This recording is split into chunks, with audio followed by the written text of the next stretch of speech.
Back with you again for another episode featuring this time the Clevelands and Grover Cleveland and two First Ladies this time at the Presidential Culinary Museum for another episode of Inside the President's Cabinet.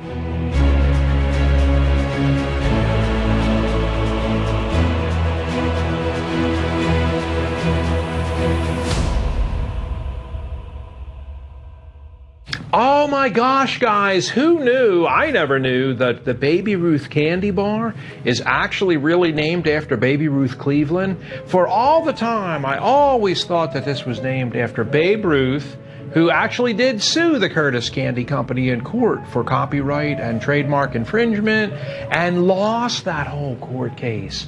The Curtis Candy Company will say that this candy bar, the Baby Ruth candy bar, really is named after the baby. This is the first baby born in New York of President Grover Cleveland and his new wife, the 21-year-old. First baby ever born in the White House to a president of the United States. Baby number 2, Esther. Okay, 5 children total, but also only president in American history ever to serve 2 terms as the president of the United States, non-consecutively. Okay? Who's the only president to win the popular vote 3 times in a row? And people often wonder, like, well, how could you do that? How's that possible? He does. He wins the popular vote 3 times in a row. He will win, become president as a bachelor, get married in office after about 1.5 years, and then run again and lose, and run a 3rd time and win. So that's how he pulls it off. Here, take notice of the champagne glass with the silver spoon next to it. At one of the first White House state dinners, his sister, Rose Cleveland, the First Lady of the United States, who is standing in for her bachelor brother, notices all of the males pick up their spoons and they are tapping the champagne glasses and where are all the glasses for the women? And one of our butlers tells the First Lady, Madam, we don't do that. And why is that? It's inappropriate conduct, madam, for women to imbibe in alcoholic beverages in public. Oh, it's inappropriate, is it? And it's like that at every setting. Yes, ma'am, and also for the white wine and the red wine glass. Oh, very... Okay, he says, man, I turned white, purple, almost green, and back to white again, talking and trying to explain this to her. Is not his sister a suffragette up in her brother's grill in the morning in the office? As soon as she comes in, Grover says, ha! Sis, I've already heard about these crazed ideas. You want to use sparkling apple cider for the champagne portion, and Dr. Graham Welch's brand new non-alcoholic grape juice for the white wine glasses, and we could use apple juice for the white wine. No, never. Do you understand it would rip this country apart if we had photographs in the papers of women holding even the shape of one of those glasses? Do you know what it would do?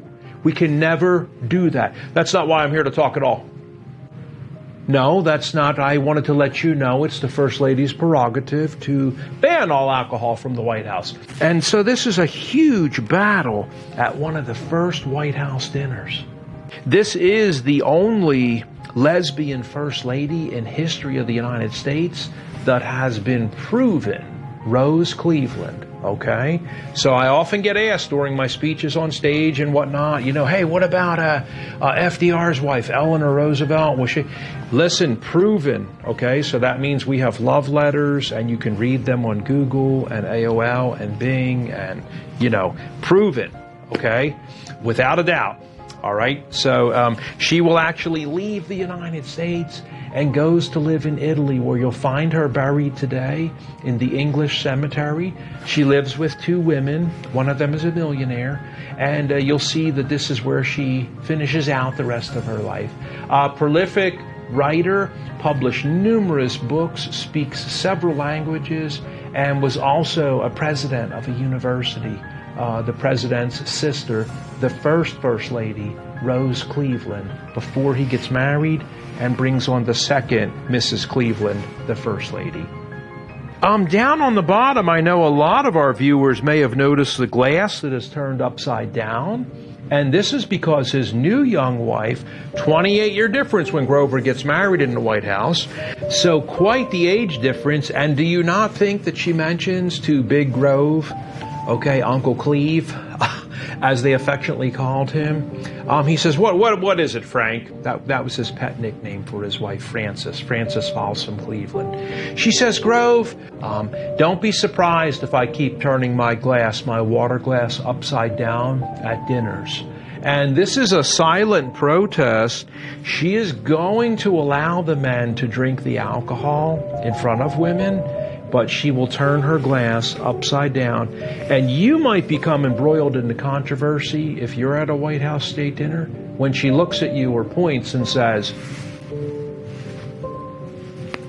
you have a choice to make. You are either a staunch conservative and you're going to leave your glass up, or you are going to join these slack-jawed people who are liberals and drool all over their pant leg and dress while they're foaming at the mouth and turn it upside down. And if you turn your glass upside down, it's because you believe women should have the right to vote. Okay? So this is how they brand and label people and cause a huge consternation and fracas at dinners often.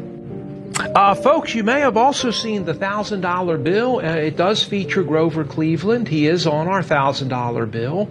And difficult to get a hold of one today. They're worth between $4,000 and $6,000. Okay, well, saying goodbye from inside the President's Cabinet and another wonderful episode today featuring the Clevelands.